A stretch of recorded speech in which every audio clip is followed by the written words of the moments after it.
আপনি তো আমাদেরকে মনে করেন এগুলো আইনি আর বিপদে ফেলাইছেন, বুঝলেন? ঘাস ঘাস খের খের আপনি কি আমাদেরকে ডেকে এনে অপমান করতেছেন? আমরা এলাকার সবচেয়ে গণ্যমান্য ব্যক্তি, আমরা সবচেয়ে জ্ঞানীগুণী ব্যক্তি, আমাদেরকে যে বড় বড় দাওয়াত গুলো দেয় আমরা ওইখানে জানি। আপনি এখানে বলছেন বিদায় আসছি, আপনি আমাদেরকে এনে এভাবে অপমান করবেন? আপনি আমাদেরকে এসব কি দিছেন? এসব কি মানে? এসব হলো আপনাদের খাবার? এগুলো কোনো খাবার? এগুলো কি খাবার? উনাকে দিচ্ছেন আপনি খের, আমাকে দিচ্ছেন ঘাস, এগুলো কি খাবার? আপনি সুস্থ মস্তিষ্কের মানুষ হয়ে কিভাবে এই গরু ছাগলের খাবার দিলেন? আমরা কি গরু ছাগল? আপনি তো লিমিট ক্রস করে ফেলছেন, আপনি সীমানা ছাড়িয়ে গেছেন। এটা আমাদের সাথে কি করলেন আপনি? এই জন্যই আমি মূর্খ মানুষ দেখতে পাই না। মূর্খ মানুষ হচ্ছে গাধার সমতুল্য। আপনি আমাদেরকে এভাবে অপমান করতে পারেন না। আপনি কিভাবে এটা কাজটা করলেন?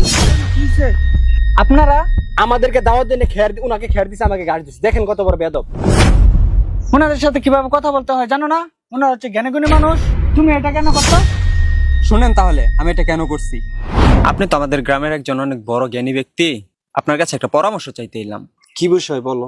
আসলে আমি তো মানুষকে খুব দ্রুত বিশ্বাস করে ফেলি, যার কারণে আমি ঠকে যাই। আচ্ছা, তুমি মানুষকে বিশ্বাস করার আগে যাচাই বাছাই করে তারপর বিশ্বাস করবে।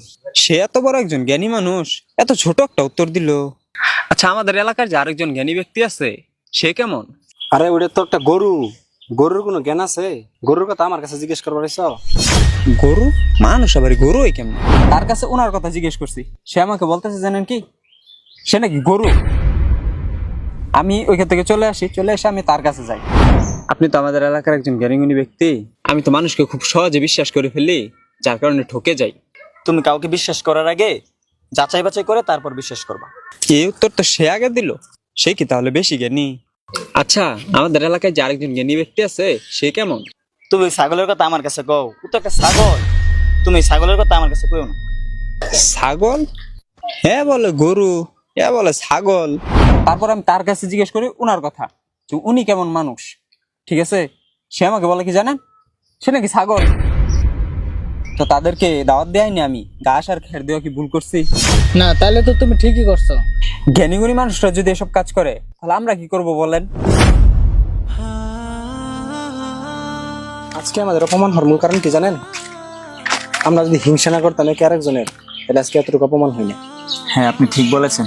আমরা আজকে একে অপরকে হিংসা করে অপমানিত হয়েছি। আমরা যদি আজকে হিংসা না করতাম তাহলে মানুষের কাছে আরো সম্মানিত হতাম।